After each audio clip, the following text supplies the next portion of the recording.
The European and American public are being systematically lied to about the Ukraine crisis. In this video, we're going to provide you with compelling evidence that the crimes against humanity committed in Kiev earlier this year were in fact committed by the new coalition government, and that officials in the EU and the United States knew full well who committed these crimes, and that they are protecting and financially supporting the real criminals.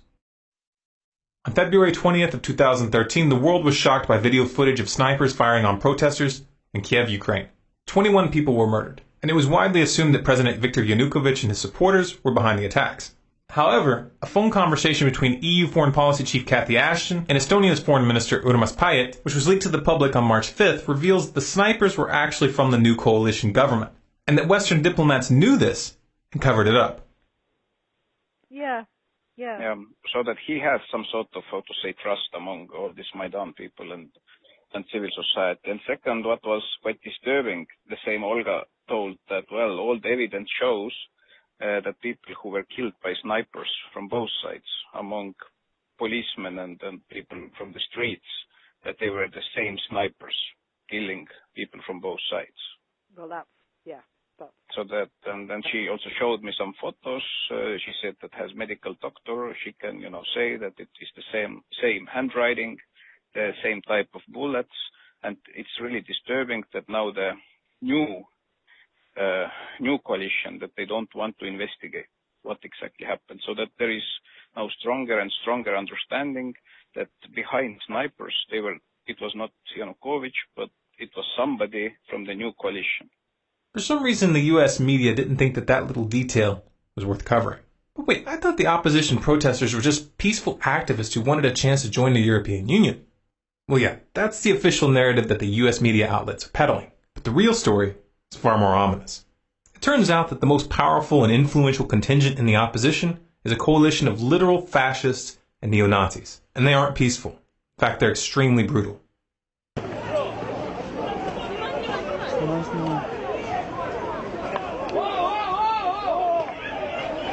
The most prominent among these extremist groups is an organization called Svoboda.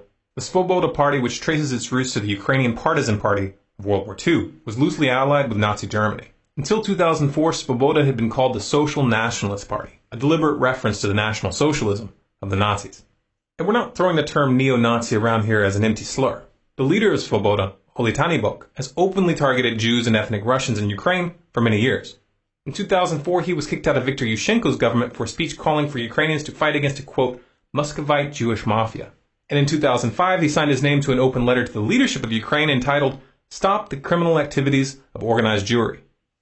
And none of this was a secret. The BBC was already reporting on the danger that Svoboda's rise posed back in 2012. And the EU passed a resolution that same year condemning Svoboda as, quote, racist, anti-Semitic, and xenophobic. Yet somehow the US government thought it was appropriate to back these extremists. This is a picture of Victoria Nuland from the U.S. State Department meeting with Oleg Tanibok in February. And this is a picture of Senator John McCain sharing a stage with Tanibok in December. But why would the U.S. government work with neo-Nazis?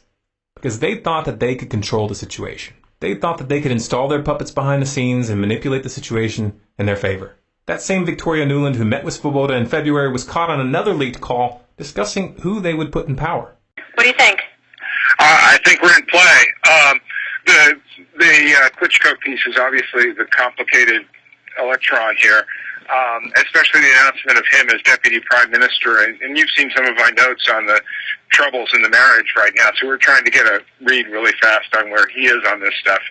But I think your argument to him, which you'll need to make, I think that's the next phone call we want to set up, is exactly the one you made to Yachts. And I'm glad you sort of put him on the spot on where he fits in this scenario. And I'm very glad he said what he said in response. Good. So I don't think Klitsch should go into the government. I don't think it's necessary. I don't think it's a good idea. Yeah, I mean, I guess you think, in terms of him not going into the government, just let him sort of stay out and do his political homework and stuff. I'm just thinking, in terms of sort of the process moving ahead, we want to keep the moderate Democrats together. The problem is going to be Tanibok and his guys. And, I'm sure that's part of what Yanukovych is calculating on all of this. I think Yats is the guy who's got the economic experience, the governing experience. He's the guy, what he needs is Cleach and Tony Book on the outside. He needs to be talking to them 4 times a week, I just think Cleach going in, he's going to be at that level working for Yatsenyuk. It's just not going to work. Yeah, no, I think that's right. Okay. The mainstream media tried to draw your attention away from the important part of that conversation by focusing on the fact that she used a cuss word when referring to the EU. Did I write you that this morning? Yeah, I saw that. He's now gotten both Sari and Ban Ki-moon to agree that Sari could come in Monday or Tuesday. Okay. So that would be great, I think, to help glue this thing and have the UN help glue it. And, fuck the EU. The U.S. government thought that they could control this beast, but they were wrong. Svoboda and the right sector are not toys to be played with. These groups are armed, they're forceful, and they view this crisis as an opportunity to reshape Ukraine in their own image. This video shows a prominent leader from the right sector, Alexander Muzhichko, brandishing an AK-47 in Parliament, letting them know who's in charge. This is the same Alexander Muzhichko who's made public statements in the past vowing to, quote, fight against Jews, communists, and Russian scum for as long as he lives. As long as I live, I will fight against Jews, communists, and Russian scum. Apparently, the U.S. government has been a little slow to catch on to the fact that their hand has been exposed. In March, a senior U.S. official told Reuters that, quote, since entering the Ukrainian parliament in October of 2012, the Svoboda leadership has been working to take their party in a more moderate direction and to become a modern European mainstream political party. The leadership has been much more vigilant about expelling or otherwise punishing individual members who engage in xenophobic behavior or rhetoric. Oh, so it's okay to use known neo-Nazi groups to topple a government as long as their leaders keep their people from saying anything stupid in front of cameras for a few months. The reality of the matter is that, as ridiculous as this position makes Washington look, they're trapped. They can't deny that Svoboda and right sector are running a coalition government when Svoboda holds 5 senior posts, including the deputy prime minister position. And the right sector's Dmitry Yarosh is now the country's deputy secretary of national security. But what about that dramatic video, I Am Ukrainian, that went viral as the crisis was unfolding? It was so compelling, so heart-wrenching. Yeah, but who made it? A whisper to a roar. Who are these people? Oh look, a link in the description. Let's click it. They have a website. And a behind-the-scenes section. Oh, it lists the filmmakers. Who's this here?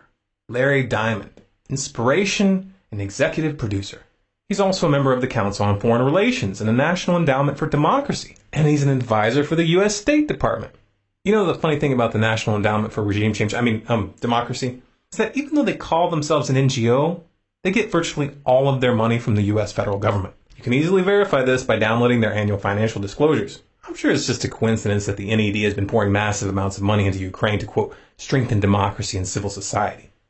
That sounds nice, doesn't it? Democracy, civil society. Of course, by now you've realized that when they talk about spreading democracy, what they really mean is regime change. And they are willing to work with the most despicable elements when it's expedient. This is exactly the same game as they played in Syria. The U.S. government funded known extremists, literal terrorist organizations who have been documented massacring whole towns. And even after those extremists used sarin gas on thousands of civilians and got caught by the UN, Washington still covered for them. Even to this day, they are still funding those murderers. They are still training them. And they are still sending them weapons. There's a word for that. State-backed terrorism. But the situation in Ukraine didn't unfold as planned. The Parliament of Crimea in the south of Ukraine voted to secede. And they're putting the decision up for a public referendum on March 16th. The U.S. government claims that this referendum is unconstitutional and says that they won't recognize Crimea's decision as legitimate regardless of the outcome.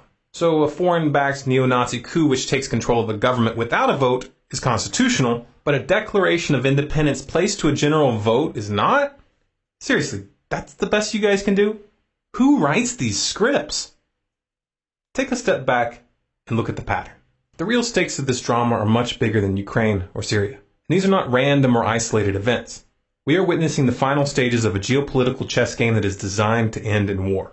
But in order to get that war, they need to convince you, the public, that they didn't see this coming. They need you to believe that the other side was the aggressor. They're counting on you not paying attention to the fact that Obama signed an order targeting Russia with sanctions this past week and revoking the visas of a number of Russian diplomats. They're counting on you not noticing that Russia had warned that such a move would result in Russia dropping the dollar and encouraging others to do so as well. Oh, and did I mention that China is on Russia's side in this conflict? The same China who keeps our economy afloat by loaning us more and more money. That's a brilliant idea. start an economic war with China.